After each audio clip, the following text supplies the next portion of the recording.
The carriage wheel struck a stone in the road, and Eleanor Hartley nearly bit her tongue as she was thrown against the door. Outside, the sky over Ravenswood Estate had turned the color of ash, and the great house rose out of the mist like something that did not want to be found. She pressed a gloved hand to her chest and told herself, once more, that this was only a position. A governess did not need to be loved, she only needed to be useful. The driver did not help her down. He simply pointed toward the wide stone steps and said the housekeeper would be waiting. Eleanor gathered her single trunk herself, her arms straining under its weight, and climbed the steps alone while rain began to fall in thin, cold threads.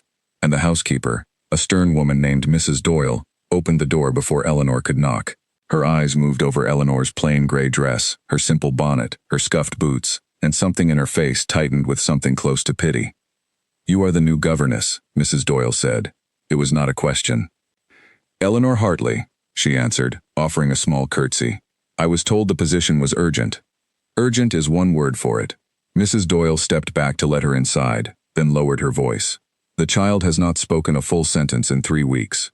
And the Duke is not a patient man on his best day. Today is not his best day." Before Eleanor could ask what that meant, a voice cut across the entrance hall like a blade. "Is this her, the new one?" Eleanor turned and saw him for the first time.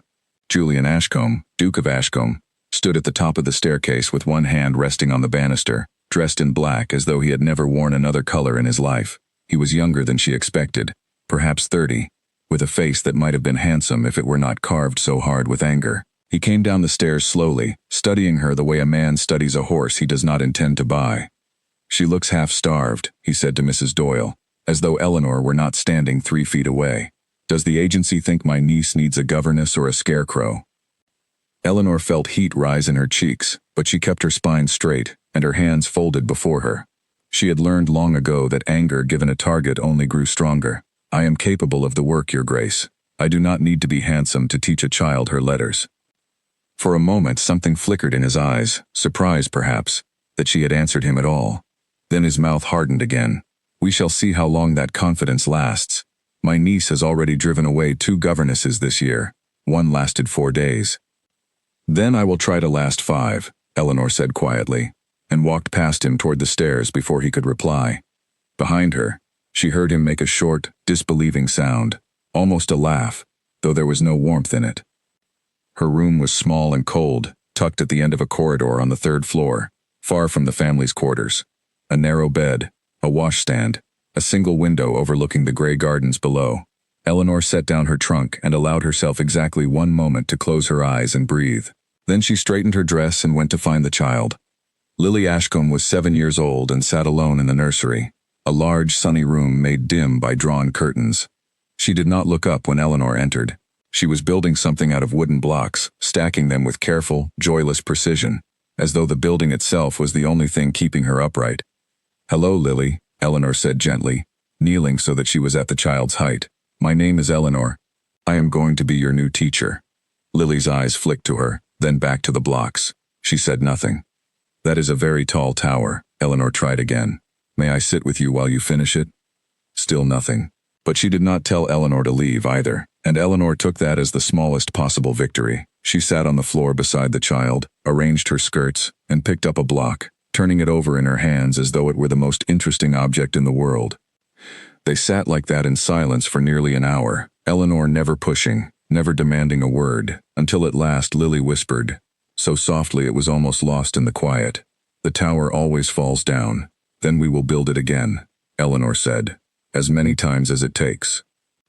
It was the first real conversation Lily had allowed anyone in weeks, and neither of them noticed that the nursery door had been left slightly open, or that the Duke had paused in the corridor outside, listening, his hand still on the frame. The days that followed settled into a fragile rhythm.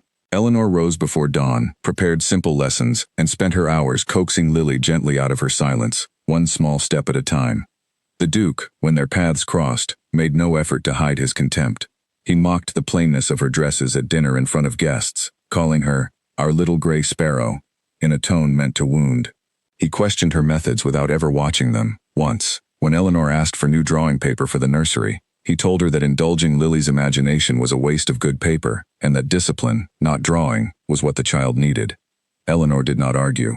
She simply requested the paper again the following week, and the week after that, until he threw a small stack of it at her feet in irritation, and told her to stop pestering him. She thanked him as though he had handed it to her with kindness, and walked away before he could see that her hands were shaking. The servants whispered about him in the kitchens, where Eleanor sometimes took her meals with the staff rather than eat alone. Mrs. Doyle told her, in a rare unguarded moment, that the Duke had not always been this way. Before his brother's death, he had been quick to laugh, generous with his staff, well-loved in the county. It was the accident that changed him, she said. The carriage accident that had taken both Lily's parents in a single terrible night on the road from London. Since then, the Duke had shut himself away from anything that resembled softness, as though grief itself had turned to iron in his chest. "And the study," a young maid named Grace added one evening, lowering her voice as though the walls themselves might report her. "Nobody is allowed inside it, not since the master's brother died. He keeps it locked and carries the only key himself." Eleanor filed the detail away without quite knowing why it mattered. She had more pressing concerns. Lily had begun speaking in short sentences again, had even smiled once over a drawing of a garden full of impossible purple trees. But she flinched at loud noises and woke some nights crying for a mother who would never come again. Eleanor sat with her through those nights, humming quiet songs until the child's breathing slowed, and told herself that this, at least, was work worth doing, whatever the Duke thought of her. One afternoon, nearly 2 weeks into her position, Eleanor was walking the long gallery on the second floor with Lily, pointing out the portraits of ancestors long dead, when they came upon a painting that made the child stop entirely. "That is my father," Lily said, so quietly that Eleanor had to lean close to hear it. "And that is Uncle Julian, when he was young." The portrait showed two boys, perhaps 10 and 12 years old, standing together in the gardens of Ravenswood, arms slung over each other's shoulders, both grinning, as though the world held nothing but sunlight. Eleanor looked from the painted faces to the man she had come to know in the weeks since her arrival, and found it almost impossible to believe they were the same person. "They were close once," said a voice behind them, and Eleanor turned to find the Duke himself standing at the end of the gallery, his eyes fixed not on her but on the painting. For once, there was no mockery in his voice, only something raw and unguarded, quickly hidden away again, as soon as he realized he had spoken aloud. "Your Grace," Eleanor said carefully, "if you would like a moment alone with the painting, we can continue our walk elsewhere." "Do not presume to know what I would like," he said, but the sharpness had gone out of it. He looked at Lily for a long moment, something almost gentle crossing his face, before he turned and walked away without another word. That night, unable to sleep, Eleanor found herself thinking not of the Duke's cruelty, but of the brief crack she had seen in it. A man who mocked her without cause, who dismissed her work as beneath his notice, and yet who could not look at a portrait of his dead brother without his voice breaking. It did not excuse him, but it made her wonder, for the first time, what exactly had happened on that road from London, and why a man so wounded by grief chose anger as his only shelter from it.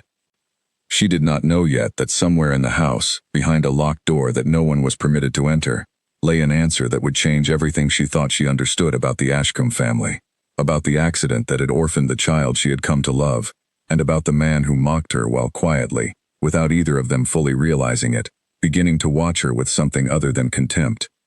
For now, she only closed her eyes and let the quiet of the great house settle around her, unaware that her 5 days had already become 2 weeks, and that she had no intention of leaving.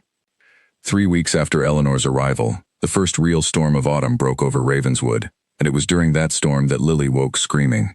Eleanor was at her side before the second cry had finished, gathering the trembling child into her arms as thunder rattled the nursery windows.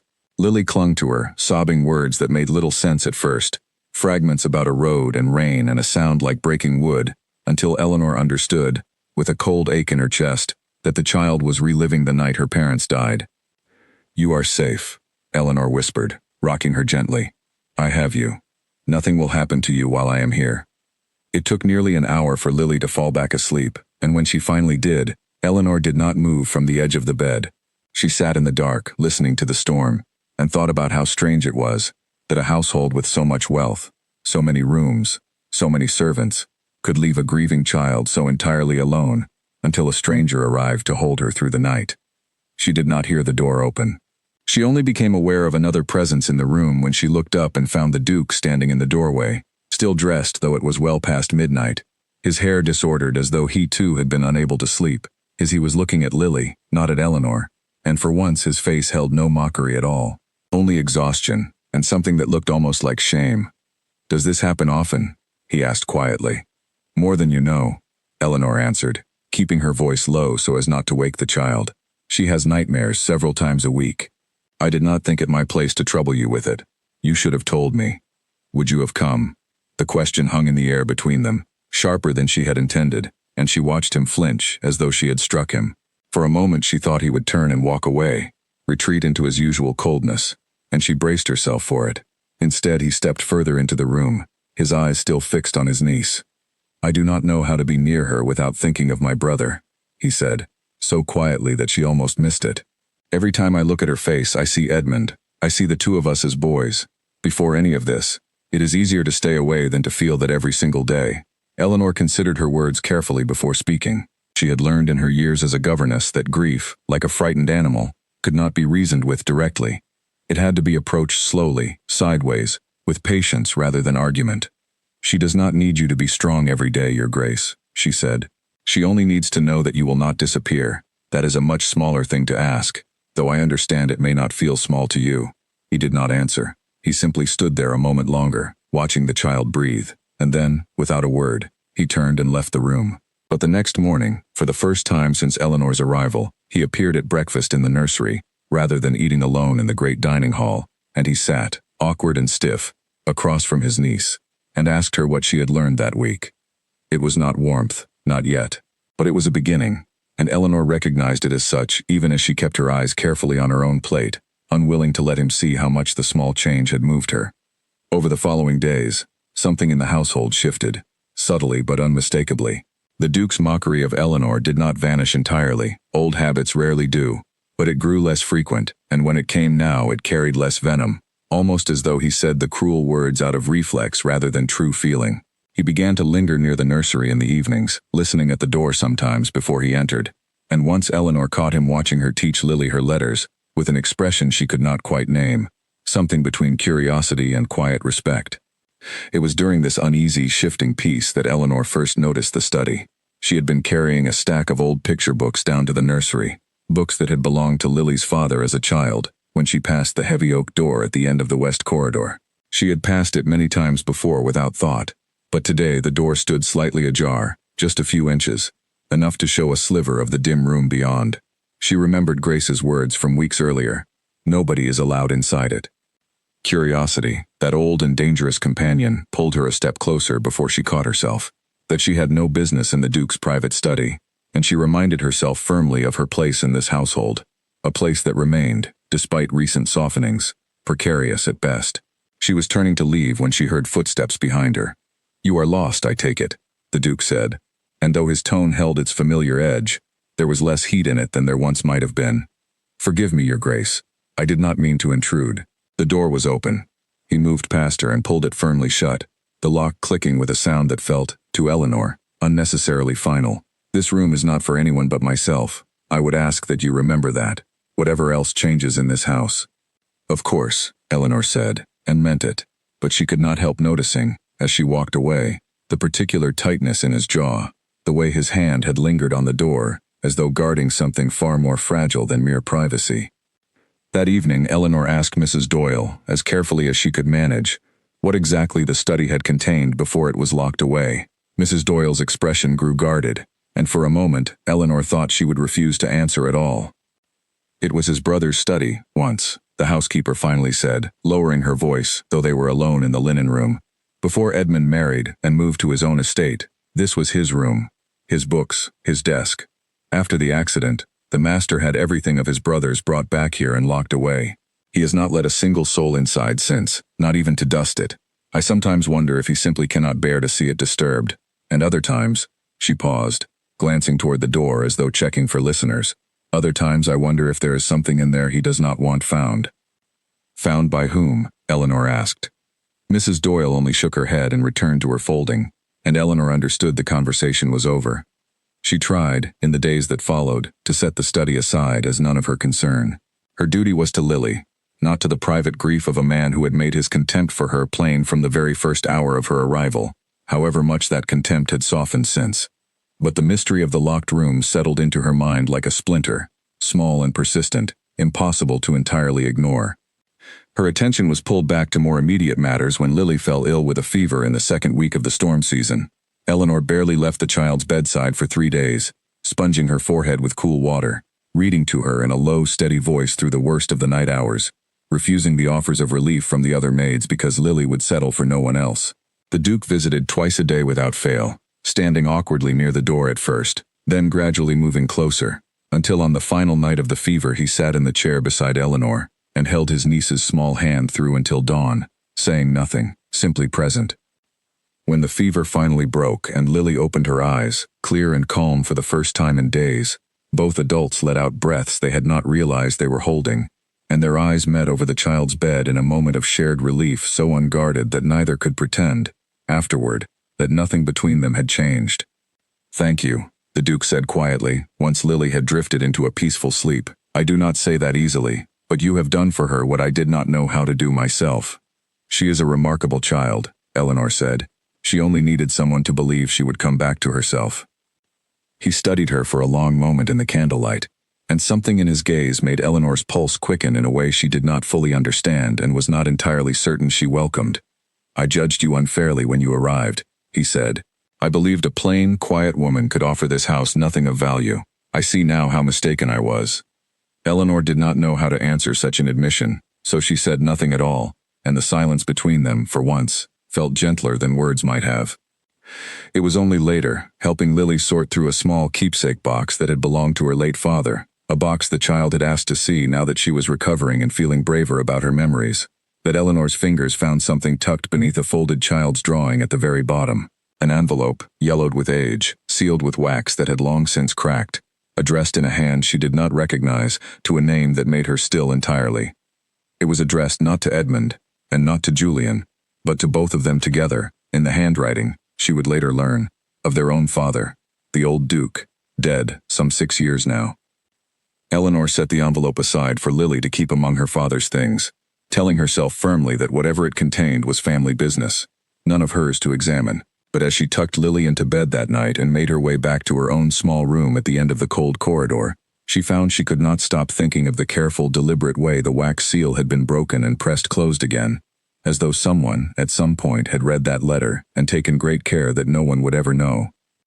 For 2 days, Eleanor tried to forget about the letter. She told herself it was not her place, that a governess who pried into her employer's family history was a governess who would soon find herself dismissed, however much warmth had begun to grow between herself and the Duke. But the memory of that broken and resealed wax stayed with her, a small, persistent wrongness she could not set aside.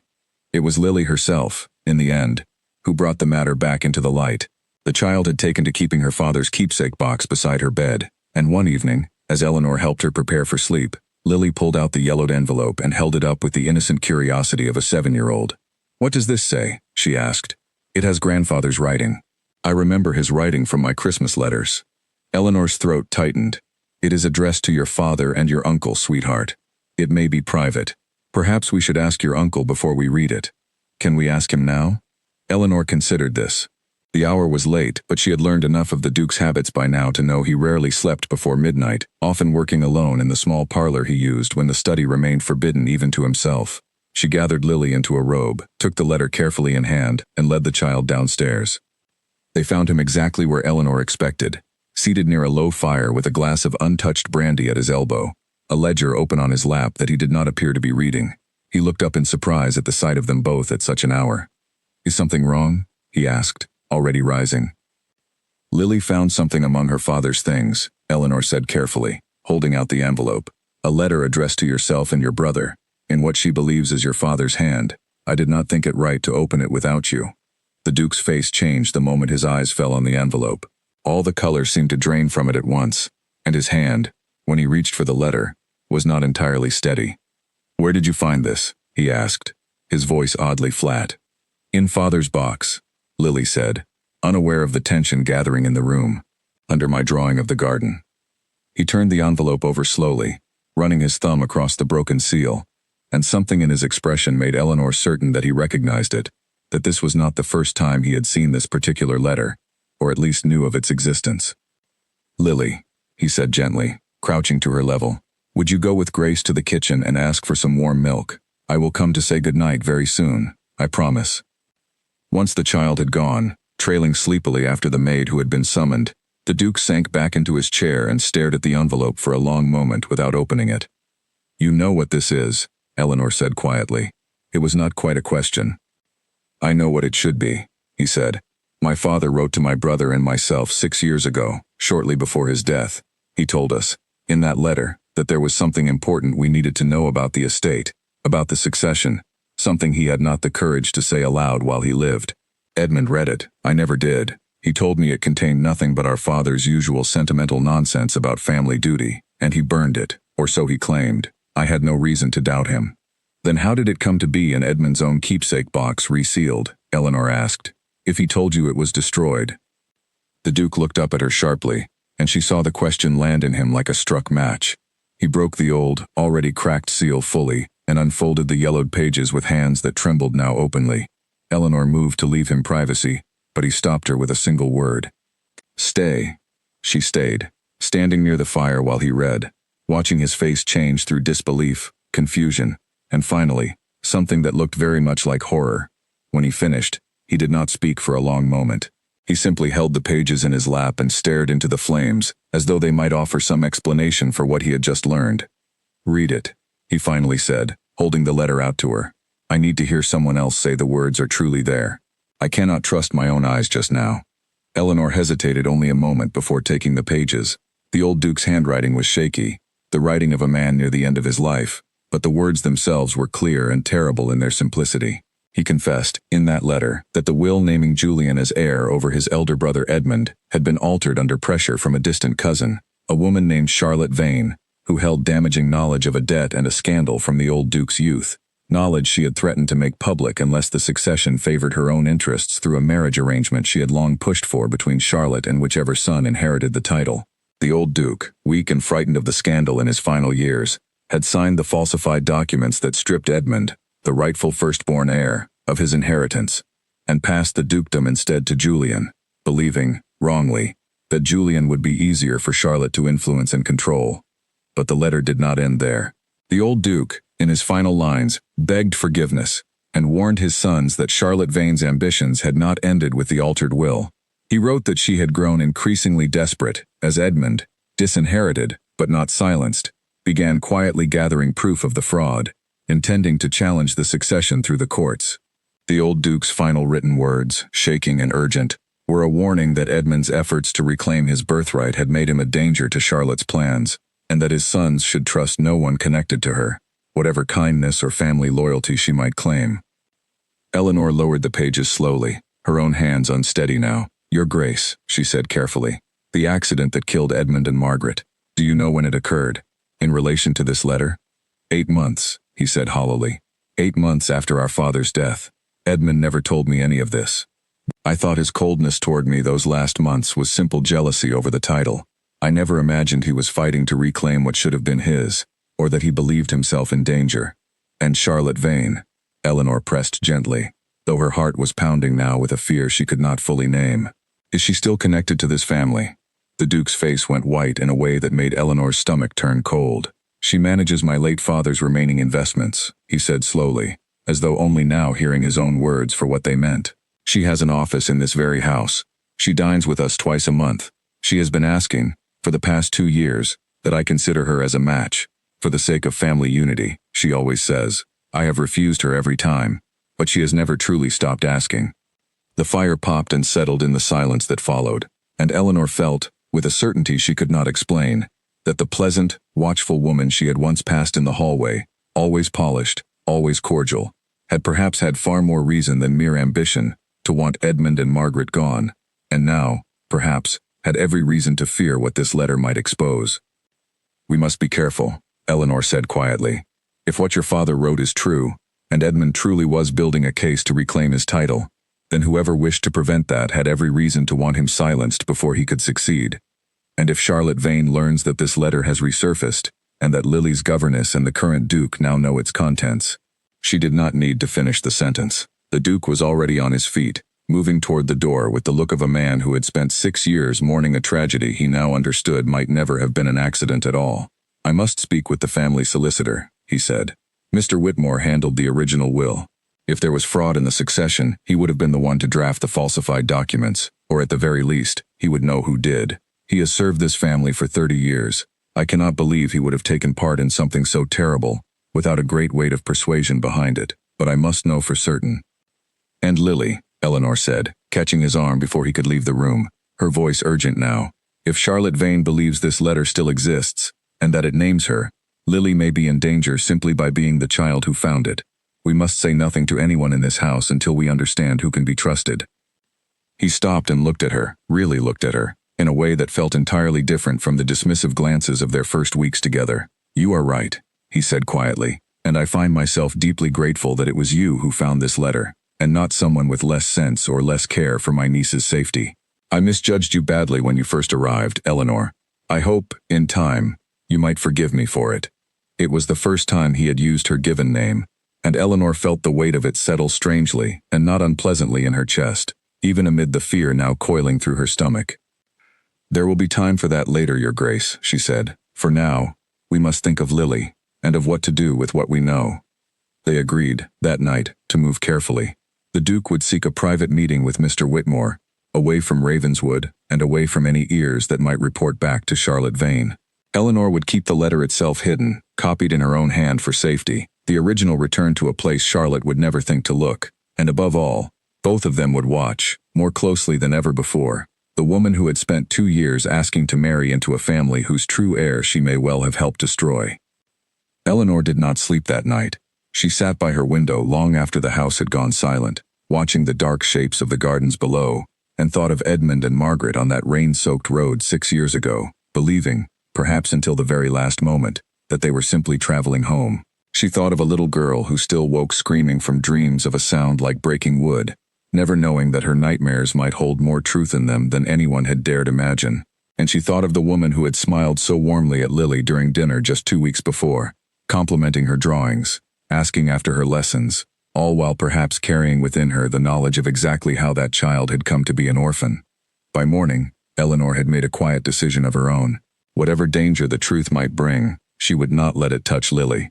She had come to this house as a stranger paid to teach letters and manners, mocked and dismissed by a grieving man who had since become something else to her entirely, something she did not yet have words for. But somewhere in the past weeks, without quite meaning to, she had stopped thinking of herself as merely Lily's governess, and started thinking of herself as the one person standing between that child and whatever remained of the danger her parents had died trying to overcome. She rose, dressed, and went to find the Duke, ready to help him uncover the rest of the truth, whatever the cost of finding it might prove to be. The meeting with Mr. Whitmore was arranged for 3 days later, under the pretense of a routine review of the estate accounts, held not at Ravenswood, but at the solicitor's offices in the nearby town, away from the household and its many watchful eyes. Eleanor was not meant to attend such matters. A governess had no place in the private business of a duke, but Julian insisted she come, telling Mrs. Doyle only that Lily required a change of scenery and that her governess would accompany them both. It was a thin excuse, and Eleanor suspected the housekeeper saw straight through it. But no one questioned a duke's decisions in his own household, however strange they seemed. Mr. Whitmore was an elderly man with silver hair and tired eyes, who had served 3 generations of the Ashcombe family, and greeted Julian with the easy familiarity of long acquaintance. That familiarity faded quickly, however, once Julian placed the old Duke's letter on the desk between them and asked, without preamble, whether the solicitor had any knowledge of its contents. Eleanor watched the old man's face carefully as he read, and saw the moment recognition crossed it, the slight tremor of his hand, the way his eyes closed briefly before he set the pages down. "I had hoped," he said quietly, "that this letter had been destroyed long ago. I am an old man, Your Grace, and I have carried this weight for 6 years, telling myself that silence was the safer choice, the choice that protected the family from scandal, and protected you, in particular, from a truth that could bring down everything you had built since your father's death. I see now that silence was a coward's choice, and I am deeply sorry for it." "Then it is true," Julian said, his voice tight with barely controlled anger. "The will was altered. Edmund was the rightful heir." "It is true," Mr. Whitmore confirmed, his voice heavy with old shame. "Charlotte Vane came to your father 4 years before his death, carrying proof of a debt he had incurred as a young man, a debt tied to a scandal he believed long buried, one that would have humiliated this family terribly had it become known in society. She offered silence in exchange for influence over the succession, believing, correctly as it happens, that whichever son inherited would need her guidance to manage the estate's investments, and that such guidance would give her considerable power and access within this family for the rest of her life. Your father, weak with illness and terrified of disgrace, agreed. I drafted the documents myself, under his direct instruction, though I argued against it as strongly as a servant of this family dared. And Edmund knew, Julian pressed. He discovered the truth. He did, roughly a year before his death, Mr. Whitmore said. He came to me directly, having found evidence among your father's papers, and demanded I confirm what he suspected. I could not lie to him, whatever the risk to myself. He told me he intended to challenge the succession through the courts, to reclaim what was rightfully his, not for pride, he said, but because he did not trust Charlotte Vane's influence over the estate, and feared what she might do with it unchecked. And the accident, Julian said, his voice barely above a whisper now. Was it truly an accident? Mr. Whitmore hesitated, and in that hesitation, Eleanor felt the last fragile hope in the room extinguish entirely. I cannot say for certain, the solicitor admitted. I have no proof of foul play, and I want to be clear that I make no accusation. I cannot support. But I can tell you that Edmund came to see me only 2 days before the accident, deeply agitated, saying he believed someone had been reading his private correspondence, that papers in his study had been disturbed, and that he intended to move his evidence to a place of greater safety. He never had the chance. He and Margaret were traveling to London that very week to meet with a barrister he had engaged to formally begin the legal challenge. The room fell silent. Eleanor reached instinctively for Julian's hand, and he gripped it without seeming to notice he had done so, his knuckles white with the effort of holding himself together. "Why did you never tell me any of this?" he asked, his voice breaking at last. "In 6 years, Whitmore, you let me believe my brother died in a simple accident, that I inherited this title honestly, that I had done nothing to deserve his loss. You let me grieve him without ever knowing the truth." "Because I was afraid," Mr. Whitmore said simply. "Afraid of what Charlotte Vane might do if the truth came out while you were still young in your title, still uncertain in your power. Afraid, too, of my own part in what happened, however small. I am telling you now because Eleanor's letter proves the truth, cannot stay buried forever, and because I would rather confess my failure to you directly than have you learn it from someone with far less loyalty to this family than I hold." Julian sat in silence for a long moment, and Eleanor did not try to fill it.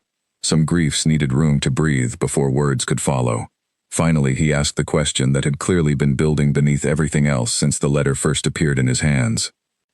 "Is there proof?" he asked. "Proof beyond my father's letter, that could stand before the courts, that could expose Charlotte Vane's role in this, and perhaps, if the worst is true, in Edmund and Margaret's deaths as well?" "There may be," Mr. Whitmore said carefully. "Edmund told me, before he left for London, that he had placed copies of his evidence somewhere secure, somewhere Charlotte would never think to search.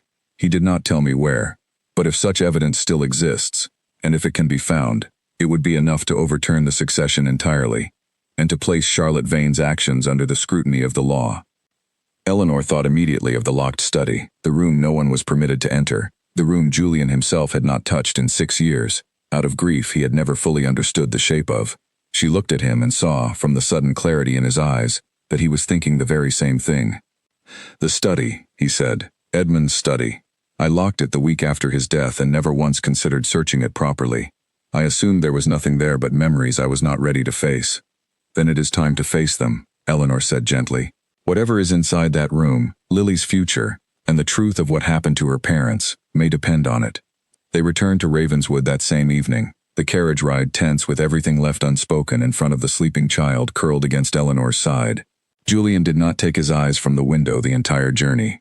His jaw set, his hands clenched, and Eleanor understood that he was steeling himself not only to search his brother's belongings, but to finally, after 6 long years, allow himself to grieve Edmund properly, without the false comfort of believing his death had been simple misfortune.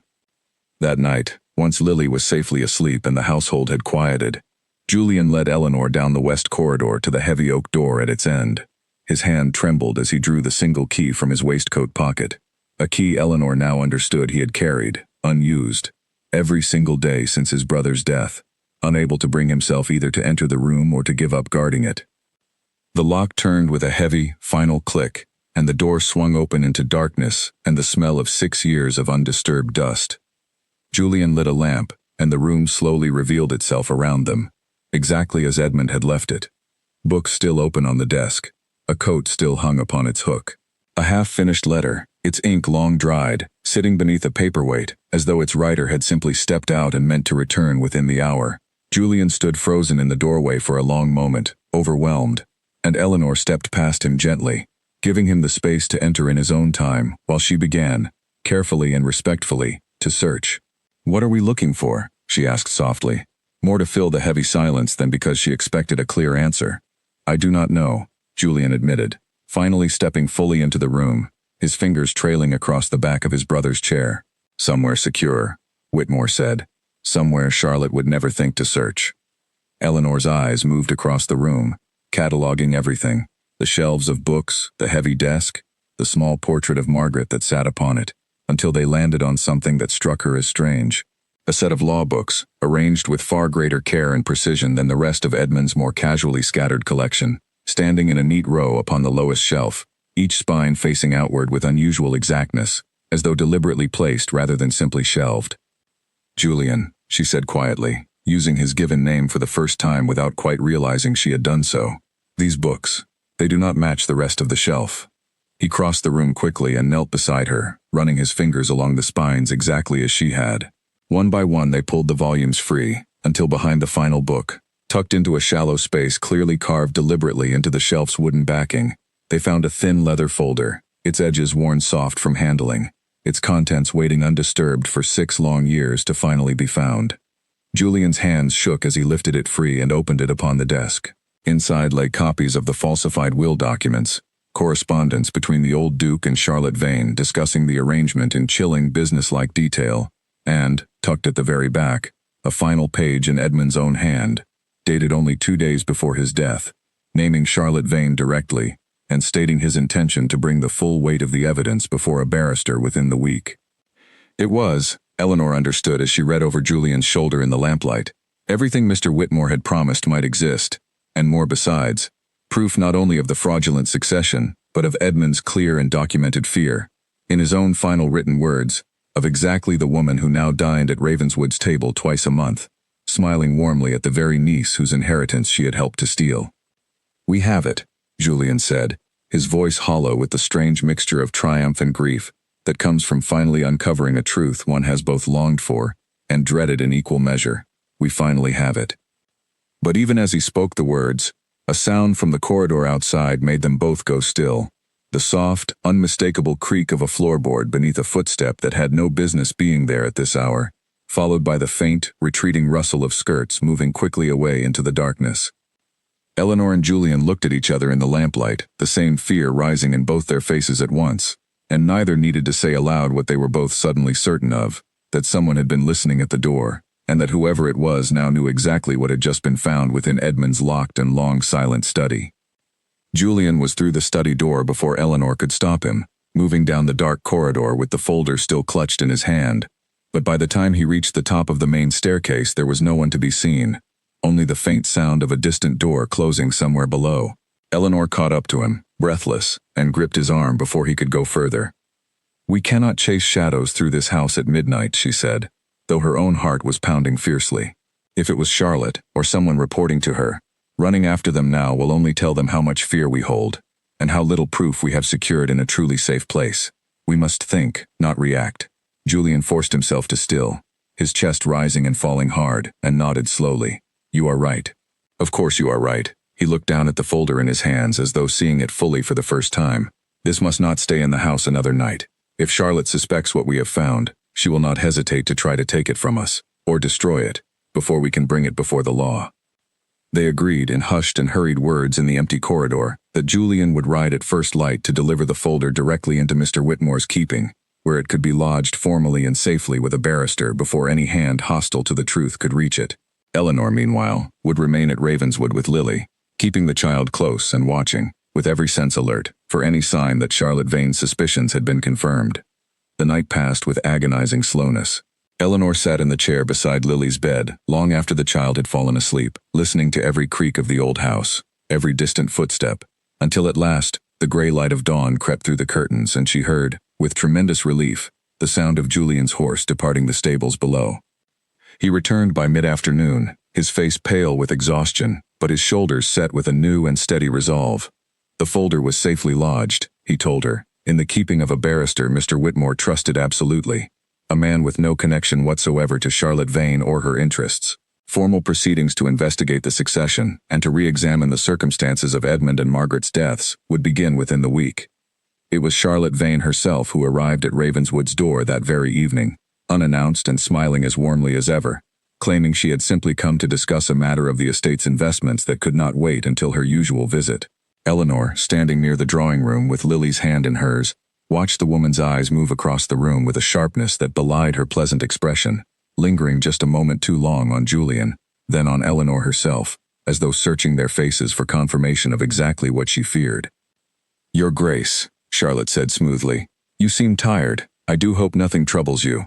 "Nothing that concerns you, Charlotte," Julian said, and though his voice remained perfectly courteous, there was a coolness beneath it that had not been there in their previous meetings, a coolness Charlotte's sharp eyes clearly noticed. She stayed only a short while longer, her questions growing subtly more probing, her glances toward the west corridor, toward the study door now standing conspicuously ajar for the first time in 6 years, growing more frequent and less carefully hidden. When at last she departed, her smile had thinned into something far more brittle than the warmth she had arrived with, and Eleanor felt certain, watching her carriage disappear down the long drive, that the woman now understood exactly how much danger she stood in. The days that followed brought a tension to Ravenswood that Eleanor had never before experienced, a household holding its breath, waiting for a storm everyone could sense but no one could yet see clearly. Julian doubled the household's evening staff, quietly instructed the grooms to watch the drive through the night, and insisted, gently but firmly, that Lily and Eleanor take their meals in the nursery rather than the great dining hall until matters were settled. It was 8 days after Charlotte's unsettling visit that word arrived from Mr. Whitmore, delivered by a rider who had clearly pushed his horse hard through the night to bring it. Charlotte Vane, upon learning through her own sources that a formal inquiry had been lodged with a barrister and that copies of Edmund's evidence now existed beyond her reach, had attempted to flee the county that very morning, her belongings hastily packed, her investments quietly withdrawn from the local bank in the days prior, in what could only be understood as preparation for exactly such a flight. She had been intercepted, however, at the coaching inn on the London road by officers alerted through the barrister's swift and thorough work, and now sat in custody awaiting formal questioning regarding both the fraudulent succession and the deeply troubling circumstances surrounding Edmund and Margaret's deaths. Julian read the letter twice through in the small parlor, his hands finally, after so many days of tension, beginning to unclench, and when he looked up at Eleanor, standing quietly near the window, his eyes were bright with an emotion too complicated to name simply as relief. "It is over," he said, though his voice carried the particular exhaustion of a man who understood that some truths, once uncovered, could never truly be over, only carried forward differently than before, or the beginning of it being over at least. There will be an inquiry, a trial perhaps, if the evidence against her regarding the accident proves strong enough, but the fraud itself, Whitmore assures me, is beyond question now. The courts will restore Edmund's true place in this family's history, and with it, Lily's rightful inheritance, which passes to her as Edmund's only child, rather than remaining with a title I now understand I never should have held. And what will that mean for you? Eleanor asked gently, if the title passes to Lily rather than remaining yours. Julian considered this for a long moment, and when he answered, his voice held none of the bitterness or fear such a question might once have provoked in the cold, mocking man who had greeted Eleanor so contemptuously on her very first day at Ravenswood. It will mean I finally have the chance to be simply her guardian, rather than a man forever standing in the shadow of a title that was never truly mine, he said. I find, strangely, that the thought brings me more peace than I expected. I have spent 6 years believing myself entitled to something I did not earn, and mourning a brother whose death I now understand. I never properly grieved because I did not know the whole truth of what he lost and what was taken from him. Now, at least I can grieve him honestly, as Edmund, my brother, rather than as some distant tragedy I was never permitted to fully understand. Over the following weeks, the formal proceedings unfolded exactly as Mr. Whitmore had promised. The falsified will was overturned by the courts, Edmund's rightful inheritance restored posthumously and passed directly to Lily, with Julian named her formal guardian and steward of the estate until she came of age, a role he accepted not with the resentment of a man losing status, but with the quiet dedication of someone determined to finally do right by the brother he had lost. Charlotte Vane's trial, when it came, revealed through careful investigation not absolute proof of murder. The roads had been genuinely treacherous that stormy night. and no direct evidence could prove her hand in the specific mechanics of the accident, but it revealed enough of her tampering with Edmund's carriage in the days before his departure. Discovered through the testimony of a stable hand she had bribed for silence, and who came forward once her fraud became public knowledge, to see her convicted of conspiracy and sentenced to a punishment that would keep her far from Ravenswood, and from Lily, for many years to come. Through all of it, Eleanor remained steadily at Lily's side, guiding the child gently through the complicated, frightening process of learning that her parents' deaths had not been the simple accident everyone believed, while also helping her understand, in language soft enough for a child of 7 to hold without breaking beneath it, that the truth, however painful, had also brought her father's name the honor it had always deserved. It was on a quiet evening some months later, once the worst of the legal proceedings had finally settled and Ravenswood had begun, slowly, to breathe easier again, that Julian found Eleanor in the long gallery, standing before the portrait of 2 laughing boys with their arms slung over each other's shoulders, the very painting that had first cracked open his grief on her second week in this house. "I owe you an apology. I do not know how to properly give," he said, coming to stand beside her. "I mocked you. The day you arrived. I called you plain, dismissed your worth before I had ever seen you work, judged you unfit for this household, based on nothing more than the cut of your dress and my own bitterness. And yet it was you, quiet, patient, unrelenting you, who brought my niece back from her grief, who found the letter that restored my brother's honor, who stood beside me through discovering the worst truths of my own family's history, without ever once flinching from them. I was wrong about you in every possible way a man can be wrong, Eleanor, and I find myself deeply, humbly grateful that you never once let my cruelty drive you away."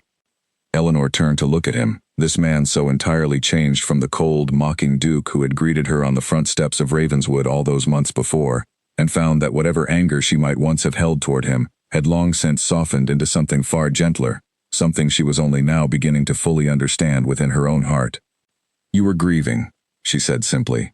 "Grief makes cruel men of gentler hearts, sometimes, when there is nowhere else for the pain to go. I did not need your kindness when I arrived, your grace. I only needed the chance to do my work well, and to help that little girl find her way back to herself. Everything else that has grown between us since," she paused, feeling a warmth rise in her cheeks that she made no effort to hide, "has been an unexpected gift I did not think to hope for." Julian reached out, gently, and took her hand in his, the same hand he had gripped without thinking in Mr. Whitmore's office weeks before, and this time neither of them pretended the gesture meant nothing at all.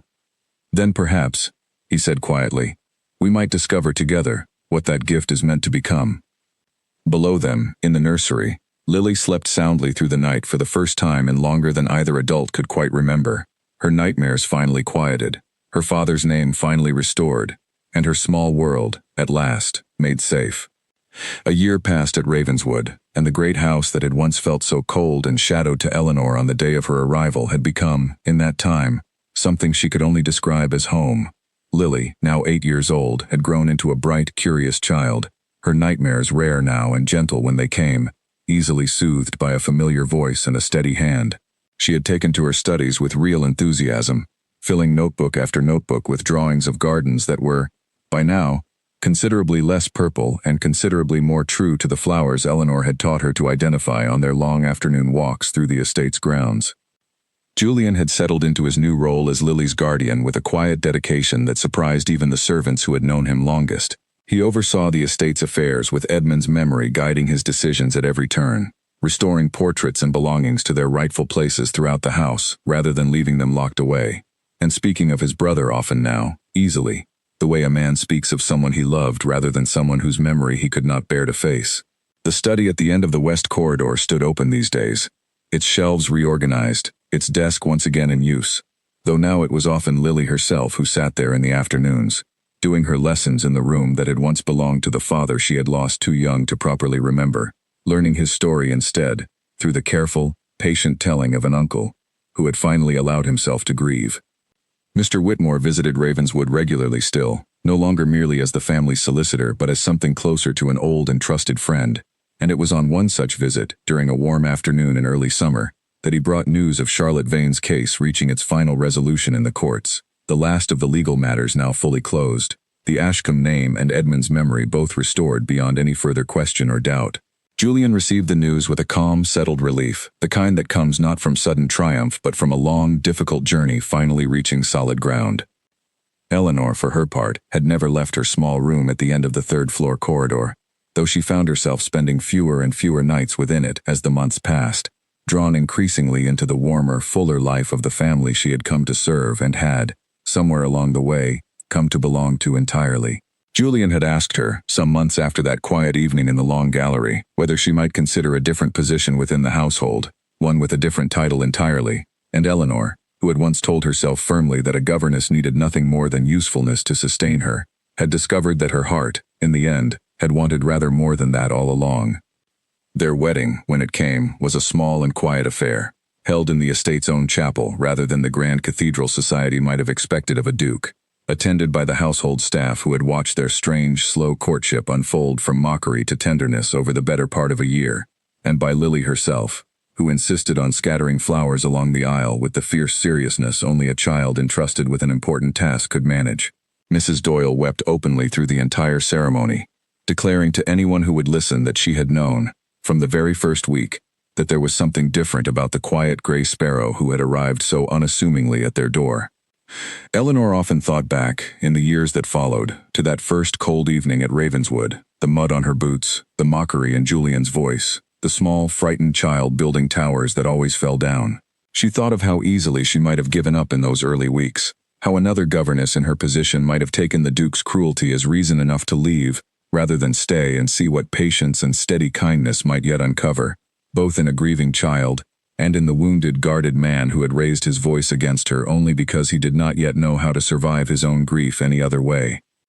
She never regretted staying, not through the fear of that stormy midnight discovery in Edmund's locked study, not through the tense, uncertain days waiting to learn whether Charlotte Vane's ambitions would finally be stopped, not through any of the difficult truths the letter had forced her and Julian to face together.